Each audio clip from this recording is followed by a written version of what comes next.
Hello class 9 student, Bengali second language ক্লাসে আজকে আমাদের পাঠ বাংলা গ্রামারের সমচ্চারিত ভিন্নার্থক শব্দ। সমচ্চারিত ভিন্নার্থক শব্দ এই যে আমরা যেটা বলি, মানে অনেক সময় উচ্চারণে আমরা প্রায় একরকম উচ্চারণ করি কিন্তু তার মানেটা আলাদা হয়। মানেটা আলাদা যখনই হচ্ছে তখন সেটা কিন্তু সমচ্চারিত ভিন্নার্থক শব্দের মধ্যে পড়ছে।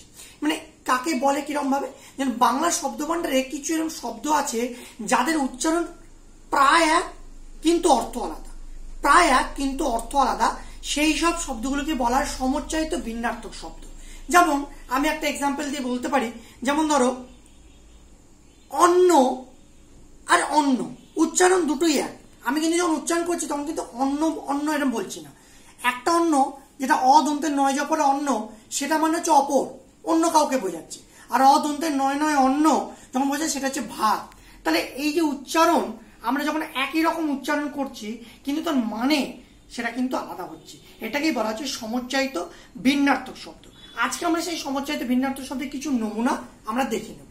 সেই সমচ্চারিত ভিন্নার্থক শব্দের কিছু নমুনা তোমরা বোর্ডে দেখে নাও। যেমন এই তোমাদের প্রথমেই বললাম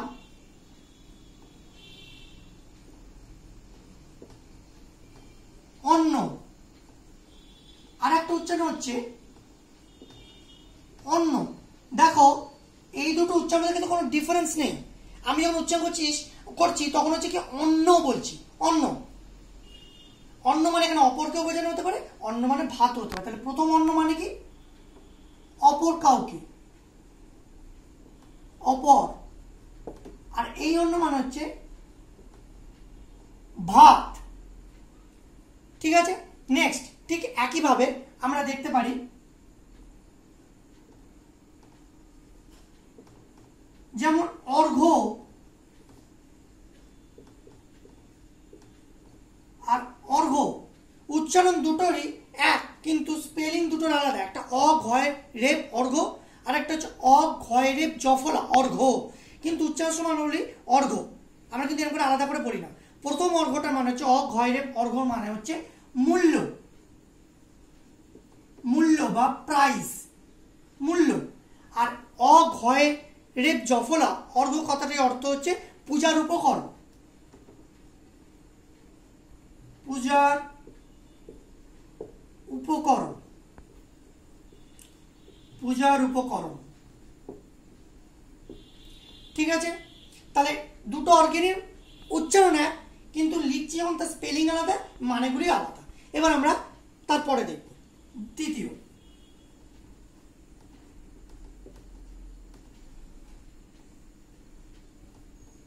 অনিল আর অনিল।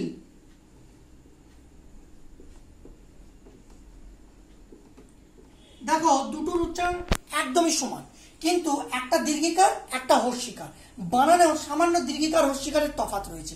অনিল অনিল, প্রথম অনিলটা যেটা হচ্ছে যা নীল নয়, যা নীল নয়, যা নীল নয়। আর অনিল এই অদন্ত নশীল অনিল মানে হচ্ছে বায়ু বা বাতাস, অনিল। এরপরে আমরা একটা দেখব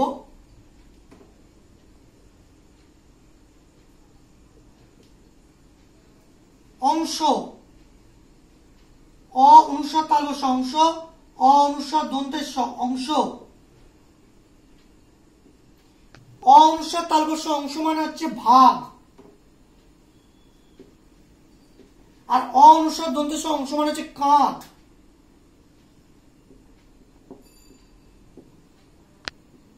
কাঁধ। তাহলে অংশ আমরা দেখলাম, এরপরে আমরা নেক্সট দেখব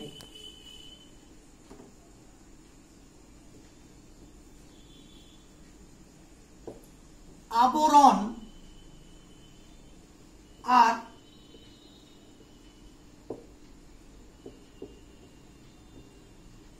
আভরণ। আবরণ আর একটা হচ্ছে আভরণ। প্রথম আবরণটা মানে হচ্ছে আচ্ছাদন, আবরণ মানে হচ্ছে আচ্ছাদন বা ঢাকা দেওয়ার কোনো কিছু, আচ্ছাদন। আর আভরণ মানে হচ্ছে অলংকার বা গহনা, অলংকার। এরকম আমরা সমুচ্চায়িত ভিন্নার্থক আরো আমরা দেখছি কি কি আছে সমুচ্চায়িত ভিন্নার্থক শব্দে। যেমন নেক্সট আমরা দেখতে পারি উপাদান, উপাদান, আর একটা হচ্ছে উপাদান, উপাদান, আর একটা হচ্ছে উপাদান। প্রথম উপাদানটা হচ্ছে কোনো কিছুর উপকরণ, উপকরণ, আর উপাদান মানে হচ্ছে বালিশ,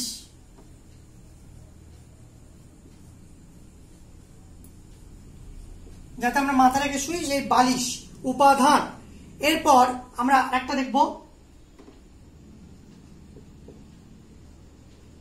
কুল, কয়হস্যুলা কুল আর কয় দীর্ঘলা কুল, দুটোর উচ্চারণ সেম এক, খালি হস্য আর দীর্ঘ তফাৎ। এখানে প্রথম কুল মানে হচ্ছে বংশ, আর কয় দীর্ঘলা কুল মানে হচ্ছে নদীর তীর।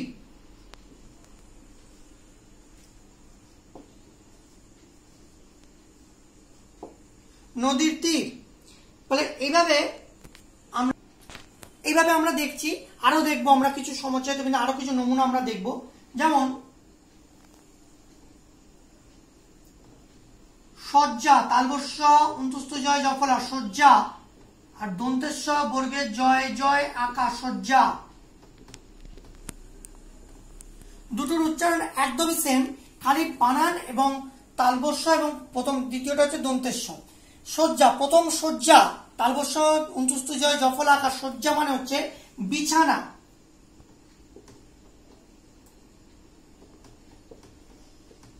বিছানা। আর দন্তেশ্ব বর্গের জয় জয় আকা সজ্জা মানে হচ্ছে পোশাক,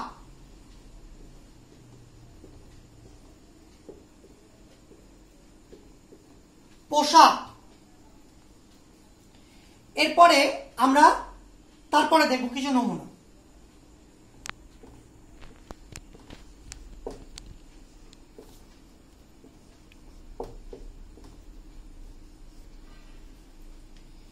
চির, চয়স্বীরা চির, চির মানে হচ্ছে দীর্ঘকাল,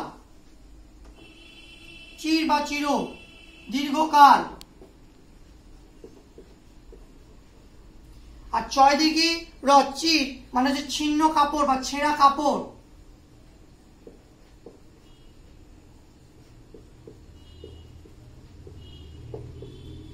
ছিন্ন কাপড় বা ছেঁড়া কাপড়। এরপরে আমরা আরেকটা নমুনা দেখব।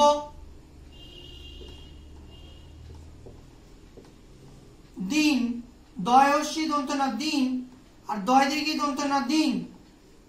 দয়স্যি দন্ত না দিন মানে হচ্ছে দিবস,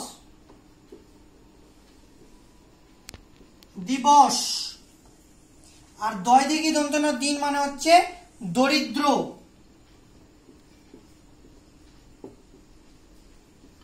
ফলে আমরা এইভাবে সমুচ্চায়িত ভিন্নার্থক শব্দের নমুনা আরো দেখবো কিছু। যাই হোক, তো এই নমুনাগুলো আমরা দেখছি।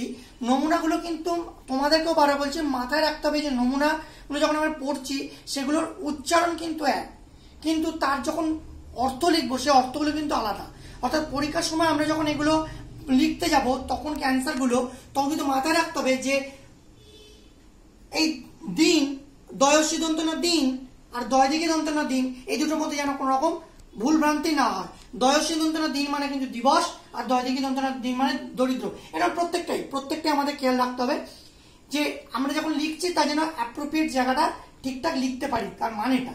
এরপরে আমরা নেক্সট এতে দেখব দন্তের নয় দীর্ঘি র নীর, দন্তের নয় দীর্ঘি র নীর আর দন্তের নয় দীর্ঘি ডয় শূন্য র নীর। দন্তের নয় দীর্ঘি বয় শূন্য র নীর মানে হচ্ছে জল, আর দন্তের নয় দীর্ঘি ডয় শূন্য র নীর মানে হচ্ছে পাখির বাসা।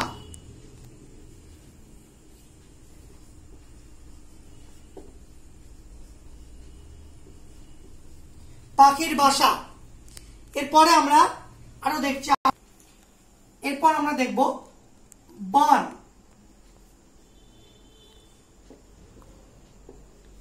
বয়াকা দন্তন্য বান আর বয়াকা মধ্যাহ্ন বান।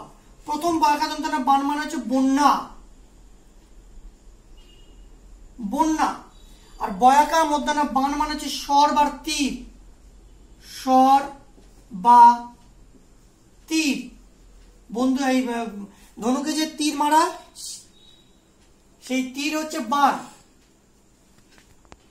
এরপর আমরা দ্বিতীয়টা দেখব, সেটা হচ্ছে মুখ। আর ময় দীর্ঘ ক মুখ, ময় হস্য খ মুখ আর ময় দীর্ঘ ক মুখ। প্রথম মুখ মানে হচ্ছে বদন বা ফেস, আর ময় দীর্ঘ ক মুখ মানে হচ্ছে বোবা, যে কথা বলতে পারে না, বোবা। এরপরে নেক্সট আরেকটা দেখবো নমুনা, তালব স বা সব আর দন্তের স বা সব। তালব স বা সব মানে হচ্ছে মৃতদেহ বা ডেড বডি,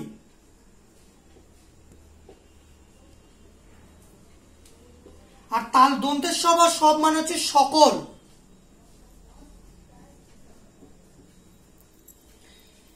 এরপরে আরেকটা দেখবো, ময়েকা দ মেদ আর ময়েকা ধ মেদ। ময়েকা দ মেদ মানে হচ্ছে চর্বি, চর্বি বা ফ্যাটি আমরা যাকে বলি। মেদ মানে চর্বি আর মেদ মানে হচ্ছে যজ্ঞ, যজ্ঞ। আগেকার দিনে হতো যেমন অশ্বমেধ যজ্ঞ, সেরকমই মেদ মানে হচ্ছে যজ্ঞ, ঠিক আছে। তারপর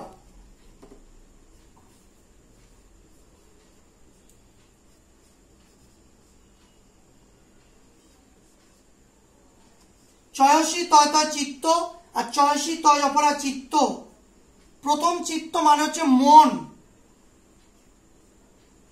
আর চয়সী তয় অপরা চিত্ত মানে হচ্ছে অগ্নি। তো এইভাবে আমাদের সমুচ্চারিত ভিন্নার্থক শব্দ যে নমুনাগুলো আমি দিলাম এতগুলো, এগুলো তো তোমরা নিশ্চয়ই দেখবে, ফলো করবে। এর পাশাপাশি তোমাদের ব্যাকরণ বইতে যে আরো যে নমুনা আছে সমুচ্চারিত ভিন্নার্থক শব্দের নমুনা, সেগুলো তোমরা অবশ্যই প্র্যাকটিস করবে, পড়বে, এবং অবশ্যই মন দিয়ে পড়বে যে তার মানেগুলো, অর্থাৎ উচ্চারণগুলো এক কিন্তু মানেগুলো অ্যাপ্রোপ্রিয়েট ঠিকঠাক মানে ঠিকঠাক জায়গায় বসছে কিনা সেটা খেয়াল রাখতে হবে। ফলে ভালো করে পড়বে, প্র্যাকটিস করবে এগুলো, তাহলে তোমরা পারবে। ধন্যবাদ।